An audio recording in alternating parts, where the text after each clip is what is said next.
Hello friends, welcome back to my YouTube channel. तो friends, Colors के इस upcoming episode में हम क्या देखेंगे उसे जानने से पहले मैं आपसे कहना चाहूँगी, अगर आप मेरे चैनल पे अभी नए हैं और अभी तक अपने चैनल को सब्सक्राइब नहीं किया है तो प्लीज़ कर लीजिए, और वीडियो अच्छी लगा करिए तो प्लीज़ लाइक किया कीजिए। ओके फ्रेंड्स, तो चलिए शुरू करते हैं। स्टार्टिंग में दिखाएंगे कि यहाँ पे जो निवेदिता होती है वो रवि के घर पे आ जाती है, और वो जो आदमी होता है ना साकेत का, वो निवेदिता पे हमला कर देता है। इस वजह से उसको थोड़ी सी चोट भी आ जाती है। बट रवि जो है वो मिस लूथरा से पूछता है कि मिस लूथरा क्या हुआ, तो वो बताती है ऐसे ऐसे मेरे साथ हुआ। देविका मिस लूथरा को देखती है तो सोचती है कि घाव तो असली है, यानी कि सच में मिस लूथरा जो है वो सच कह रही है। निवेदिता सोचती है कि देविका, ऐसे क्या मैं तुमको शक हो जाने देती जैसे साक्षी और मोंटी को शक था तुम्हें था, ऐसे ही मैं सबको अपने पर शक हो जाने देती। अब मुझे खुद को सही साबित करने के लिए कुछ तो करना ही था। इधर दिखाते हैं रात में देविका जो है लेटी हुई सोच रही होती थी कि आखिर मिस लूथरा यहाँ आई कैसे इतनी रात में, और ऐसे संजोश तो नहीं हो सकता है ये। उनकी गाड़ी आई सीधे हमारे घर के आगे ही ख़राब हो गई। मिस लूथरा एक कॉल कर देती तो 2 मिनट में गाड़ी आके खड़ी हो जाती सामने, लेकिन नहीं, उन्होंने ऐसा नहीं किया। वो सीधे हमारे घर पे ही आई। ऐसा संजोग तो नहीं हो सकता ना, कुछ तो गड़बड़ है। उन्होंने अपने घर भी जा सकती थी उन्होंने, लेकिन रवि को फ़ोन किया और उसके बाद घर आ गई। और फिर वो उस आदमी के कमरे में क्या करने गई थी? माना कि उनके गर्दन का घाव तो असली है, लेकिन फिर भी वो उन्होंने ऐसे किया। मुझे कुछ सही नहीं लग रहा है, कुछ तो गड़बड़ ज़रूर मुझे लग रही है यहाँ पे। फिर उसे याद आता है कि साक्षी से जब मिलने गई थी तो साक्षी ने बताया था कि मिस मल्होत्रा ने ये सब किया है, उन्होंने चैलेंज किया था। तो वो सोचती है, अब तो फिर साक्षी को उसने ऐसे साक्षी के साथ क्यों किया? इतने सारे सबूत साक्षी के खिलाफ उसे कैसे मिल गए? क्या बात है, सब कुछ इत्तेफाक नहीं हो सकता है। फिर वो रवि की तरफ देखती है तो वो सो रहा होता है, फिर वो करवट लेके सो जाती है। तभी रवि की आँख खुल जाती है, वो देखता है कि लग रहा है देविका सही से सो नहीं पा रही, मैं खिड़की बंद कर देता हूँ। तो फिर वो खिड़की बंद करता है और फिर उसके पास 2 मिनट बैठता है, फिर लेटता है जाके। तो देविका सोचती है कि रवि मुझे कितना प्यार करता है ना, कितना ख्याल रखता है।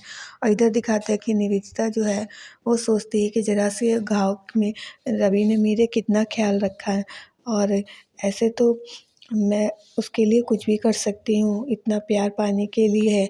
और इधर सुबह हो जाती है, रवि जो है देविका को जगाने के लिए आता है, पर देविका कहती है कि मैं पूरी रात नहीं सो पाई ठीक से, मैं पूरी रात जगती रही। तो रवि कहता है क्यों, क्या हो गया? देविका कहती है पता नहीं क्यों मुझे इस मिस लूथरा पे शक हो रहा है, मुझे ऐसा लग रहा है इसी ने सब किया। तो रवि कहता है क्यों कह रही हो ऐसा, ऐसा क्यों कह रही, मिस लूथरा ऐसा क्यों कहेगी? मिस लूथरा के तो साथ देखो खुद है ये ऐसे हुआ है। कहती नहीं, तुम खुद सोचो ना कि मिस लूथरा जो है अपने घर क्यों आई, फिर उस आदमी के कमरे में क्या करने गई थी वो? हाँ, और तुम ही बताओ। तो वो कहता तुम्हें क्या लगता है वो अपने साथ ऐसा करवाएंगी? हाँ, और तुम ऐसे कैसे कह सकती उन्होंने ऐसा किया? वो कितनी अच्छी है, वो तो खुद हमें ढूंढ रही थी, परेशान हो रही थी, उन्होंने मदद की थी तुम्हें ढूंढवाने में। हम मैं तुम ऐसे कह रही हो, ऐसे थोड़ी ना। वो कहती नहीं, मुझे वो साक्षी भी तो बता रही थी ना, और फिर वो क्यों झूठ बोलेगी मुझसे, और वो मेरी बहन है, मैं उससे सबूत थोड़ी ना मांगूंगी। हाँ, उसने जो कह दिया मैं उसे ध्यान से सुनूंगी ना, उस पर विश्वास करूंगी। तो रवि कहता है देखो, तुम मिस लूथरा के लिए कह रही हो, पर तुम कह रही हो ना सबूत तो नहीं है तुम्हारे पास। वो कहती जहाँ पे मैं बंद थी ना वहाँ पे भी एक औरत आई थी, और उसकी आवाज़ जो मिस लूथरा की आवाज़ बिल्कुल एक जैसी है। मैंने जब इनकी आवाज़ सुनी तो मुझे यकीन हो गया, उस वक्त तो मैंने ध्यान नहीं दिया था वहाँ पे। तो वो कहता है क्या कह रही हो देविका, ऐसे तुमने उसे देखा तो नहीं था ना, सिर्फ उसकी आवाज़ ही तो सुनी थी ना, आवाज़ से ही थोड़ी ना हो सकता है कि यही थी। और वो कितनी अच्छी हैं, कितना ख्याल रखती हैं, देखो जब तुम यहाँ नहीं थी तुम्हें ढूंढवाने के लिए उन्होंने कितनी मदद की थी। देविका कहती नहीं, साक्षी के साथ भी उन्होंने ऐसे ही किया है, फिर वो झूठ थोड़ी ना बोल रहे हैं। तो रवि कहता है तुमको कोई बात समझ में नहीं आ रही, मैं कह रहा हूँ कि ऐसा कुछ भी नहीं है, तुम गलत सोच रही हो, और बिना सबूत के तुम्हारी बात कैसे मान सकता हूँ, और मुझे ऑफिस जाने में देर हो रही है। देविका कहती है रवि मेरी बात समझने की कोशिश करो, पता नहीं क्यों मुझे यकीन नहीं हो रहा, मुझे कुछ ना कुछ गड़बड़ लग रही है। उनकी गाड़ी अपने घर के आगे ही रुकना, फिर वो तुमको ही बुलाती हैं, और इस तरीके से हो रहा है। तो रवि कहता है ऐसा है तुम्हें कुछ नहीं समझ में आ रही है मेरी बात, मैं तुमसे कह रहा हूँ मिस लूथरा पे शक करने से क्या होगा? ऐसा कुछ भी नहीं है जैसा तुम सोच रही हो। तुम जो है अब शांत हो जाओ, ठीक है? ऐसा कुछ मत सोचो। पर देविका कहती है कि नहीं, मुझे ना कुछ तो गड़बड़ लग रही है, ऐसा नहीं हो सकता है। ये मिस लूथरा को इतने हल्के में मत लो, वो इतनी सीधी नहीं है जितना तुम सोच रहे हो। वो उसी ने ये सब करवाया होगा मेरे साथ भी। और तुम और बताओ कौन करवाएगा? हाँ, मेरे साथ तो किसी के साथ नहीं है ऐसा। मैं सबसे अच्छे से बात करती हूँ, सब बोलती हूँ अच्छे से। फिर मेरे साथ ऐसा क्यों कोई सोचेगा? सोचो, जब मुझे यहाँ पे पकड़ ले गए थे तो वहाँ पे एक भी कॉल घर पे नहीं आया, पैसे के लिए भी नहीं आया, कुछ भी नहीं आया। फिर ऐसा वो कौन चाहेगा? हाँ, मिस लूथरा ही तो चाहेंगी ना। तो वो कहता है, पर मिस लूथरा क्यों चाहेंगी? ये भी तो सोचो ना, वो ऐसा क्यों करेंगी? तुमको फालतू में ही लग रहा है। वो कहती नहीं, उस औरत का मैंने चेहरा भले ही ना देखा था, पर ये मिस लूथरा ही थी और उन्होंने ही ऐसा किया है, वही चाहती हैं ऐसा, और कोई क्यों चाहेगा? रवि कहता है नहीं, ऐसा कुछ भी नहीं है, तुम गलत सोच रही हो, तुम खामखा मिस लूथरा पे इल्ज़ाम लगा रही हो। वो ऐसी नहीं है। उनको तो खुद तुम्हारी कितनी फ़िक्र थी।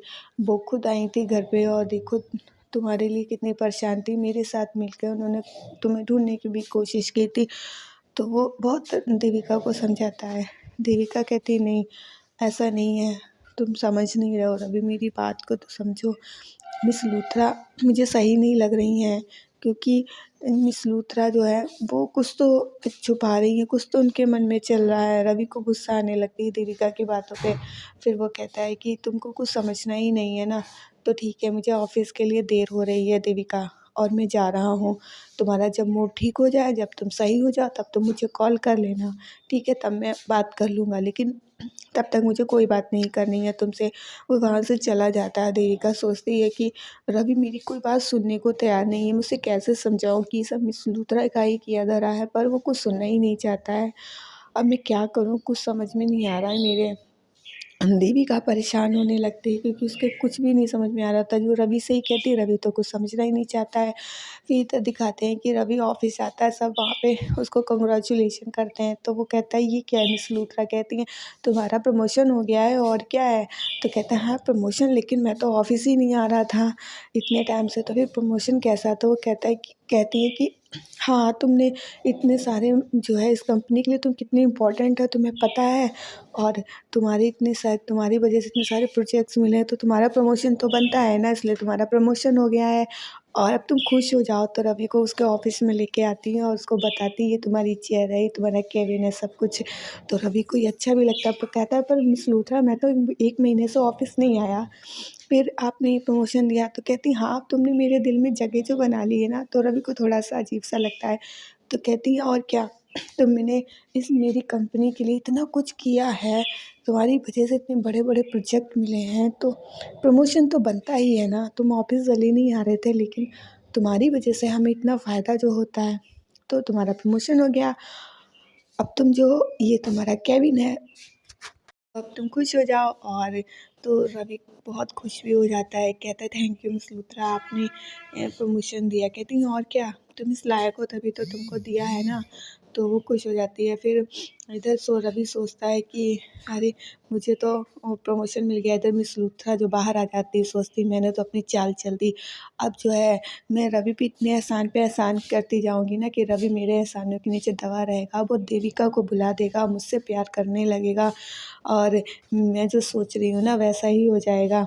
और रवि सोचता है कि लो मेरा प्रमोशन हो गया, चलो मैं इस बात को ना देविका को बताता हूँ, देविका सुन के खुश हो जाएगी। फिर वो फ़ोन करने के लिए फ़ोन उठाता भी है, बट वो फ़ोन मिला के भी काट देता है। सोचता है नहीं, भी तो देविका का मूड ठीक नहीं है, अभी मैं बताऊँगा ना तो कुछ नहीं होगा, और ज़्यादा वो ना चिल्लाएगी, लड़ेगी, झगड़ेगी, कुछ नहीं होने वाला है। ऐसा करता हूँ मैं, जब घर पहुँचूँगा ना तो सरप्राइज़ दूँगा, फिर सबको बताऊँगा कि मेरा प्रमोशन हो गया, और घर पे सब बहुत खुश हो जाएँगे। रवि ये सब सोचता है। रवि को ना बहुत अच्छा फ़ील हो रहा होता है, क्योंकि उसका प्रमोशन हो गया। वो पूरे अपने ऑफ़िस को ना बहुत अच्छे से देख रहा होता है, बहुत खुश होता है, अपनी कुर्सी देख रहा होता है, सब कुछ है। तो वो देविका को बताने के लिए एक्साइटेड तो है, बट वो घर पे जाके ही बताएगा, क्योंकि यहाँ पे उसे पता है प्रॉब्लम हो सकती है।